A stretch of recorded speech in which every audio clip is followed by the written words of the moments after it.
Ukimpata rafiki atakaye kueleza ukweli, hauna unafiki, ukweli unaokuuma, usimpoteze. Walio wengi wanapoteza hao marafiki. Rafiki akikueleza tu ukweli unaokuuma, unamblock.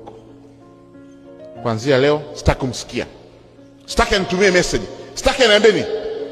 Lakini mtu anayekwenda kufanikiwa, mtu atakayekwenda mbali sana, ni yule ambaye atakuwa yuko tayari kuambiwa ukweli unaouma na akakubali kuupokea, ukamuumiza, akauguza kile kidonda, lakini akasema, mwisho wa siku akasema, lakini aliniambia ukweli na ule ukweli umenisaidia.